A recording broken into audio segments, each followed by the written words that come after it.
al-ajru ala qadril masyaqqah. Sebagaimana Rasulullah SAW bersabda dan dijelaskan juga oleh para ulama, besarnya pahala sesuai dengan tingkat kesulitan. Makanya orang yang beramal sunnah ketika dalam keadaan kaum muslimin mayoritas mereka mengamalkan sunnah, hidup di negeri sunnah, hidup di mayoritas di tengah-tengah kaum muslimin yang mengamalkan sunnah Nabi, berpahala, iya, sudah jelas. Tetapi orang yang berada di lingkungan yang sedikit orang yang mengamalkan sunnah, cobaannya berat, tantangannya banyak, ejekan, cacian, makian. Bahkan Nabi SAW mengatakan orang yang menegakkan sunnah di zaman ghurbah, di zaman asing, ketika dilihat oleh kaum muslimin asing, orang yang mengamalkan sunnah Nabi seperti orang yang menggenggam bara api. Kalau dia tidak tahan, dia lepaskan. Begitu juga hadis yang juga selalu kita sampaikan, diriwayatkan oleh Imam Tirmidzi dan dihasankan oleh para ulama atau disahihkan, pahala orang yang mengamalkan sunnah di zaman banyak orang yang tidak mengamalkan sunnah, bahkan terasa asing orang yang mengamalkan ajaran Nabi. Ketika itu kita dianggap asing, ketika itu kita merasa juga kita terasing, dan kita terus berpegang teguh kepada sunnah apapun keadaannya, maka akan mendapatkan pahala 50 orang sahabat Nabi.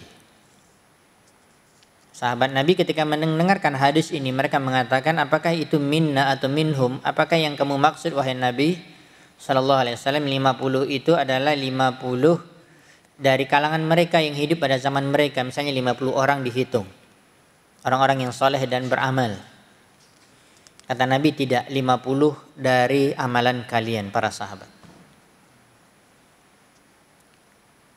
Dan hadis ini harus selalu kita tanamkan di dalam pikiran kita supaya kita berpegang teguh kepada sunnah, supaya kita istiqamah. Karena zaman fitnah ini sangat luar biasa, menyebabkan orang goyang di dalam menegakkan sunnah Nabi, di dalam menjalankan ajaran Nabi. Apalagi media sosial sangat banyak dan kita sibuk, kadang-kadang kita dasar ilmu kita ya sedikit ya, sementara kita sibuk membuka media sosial, membaca ini membaca itu, tayangan video dan segala macam, akhirnya masuk keraguan-keraguan di dalam hati kita. Dan saya beberapa kajian-kajian di televisi Asil TV atau di Radio Hidayah juga sering ditanyakan masalah ini, tentang masalah subhat-subhat yang ada di tayangan-tayangan video ceramah-ceramah para ustadz-ustadz yang ada. Saya katakan lebih baik Anda tidak mendengar dan tidak melihat, karena Anda tidak memiliki dasar yang kuat. Itu namanya subhat. Banyak waktu kita yang bisa kita gunakan untuk melihat sesuatu yang jelas, ya, sesuatu yang kalau kita ingin pilih pun mendengarkan kajian atau mendengarkan video kajian, ya pilih ulama-ulama ahlus sunnah, ya ustadz-ustadz ahlus sunnah wal jamaah, itu jelas, dan kita mendapatkan pemahaman agama itu jelas, daripada semuanya kita buka akhirnya ragu, kita nggak punya dasar. Mungkin ada amalan kita dulu juga seperti itu, rasanya oh ya betul juga dulu ya, jadi kita goyang. Sebaiknya jangan terlalu banyak membuka media sosial, yang penting-penting saja.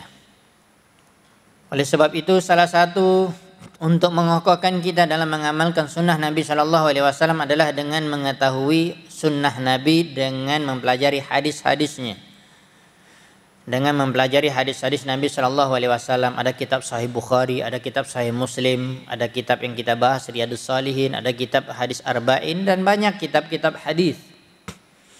Dan kita ambil sarahnya juga dari para ulama yang mereka memang memahami Islam ini dengan cara yang baik dan benar.